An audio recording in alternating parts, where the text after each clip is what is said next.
Ich bin Elisabeth Bronfen.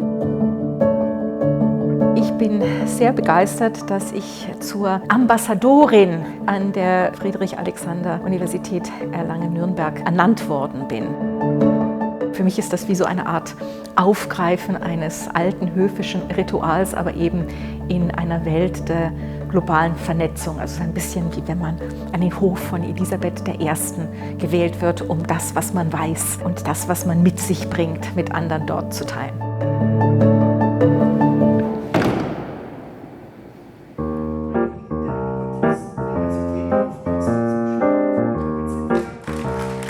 Ich habe mich immer sehr für Literatur, für Theater und für Kino interessiert. Die 80er Jahre, da war das sehr neu. Frauen in der Literatur, Frauen in der Kunst, Frauen im Theater und im Film, das gab es damals nicht. Wir waren die erste Generation von Studentinnen, Doktorandinnen, die unsere Professoren gebeten haben, doch auch mal ein paar Frauen auf die Lektüreliste zu tun. Als ich 1993 nach Zürich kam, war ich wirklich die einzige Frau unter 40. Die hatten überhaupt Frauen als Wissenschaftlerinnen noch gar nicht wirklich auf dem Radar. Ich sitze noch immer oft als einzige Frau auf einem Podium und wenn ich dann sage, nein, ich kann da jetzt nicht kommen, dann kommt die Frage, ja, wir brauchen dringend eine Frau, können Sie uns eine andere Frau nennen? Ich sage, nein, ich dachte, Sie wollten mich und mich als Frau finde ich jetzt ein Problem.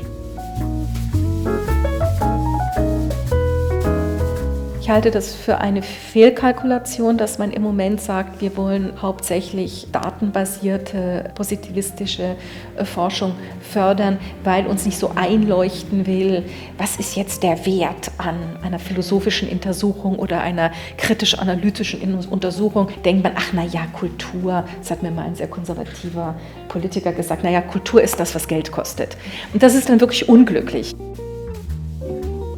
Wenn man findet, nein, nur noch das, was Geld bringt oder das, was messbar ist, zählt, verlieren wir einen ganz wesentlichen Teil dessen, was den öffentlichen Raum auch ausmacht. Und ich würde sagen, gerade in der Zeit, in der wir im Moment leben, in der jetzt schon seit einigen Jahren klar geworden ist, die Internetforen, die Bubbles, in denen alle Leute leben, die Bots, die Informationen weitergeben mit ihren Algorithmen, diese extreme Diversifizierung und Partikularisierung hat einen öffentlichen Raum aufgelöst, nicht unbedingt völlig zum Verschwinden gebracht.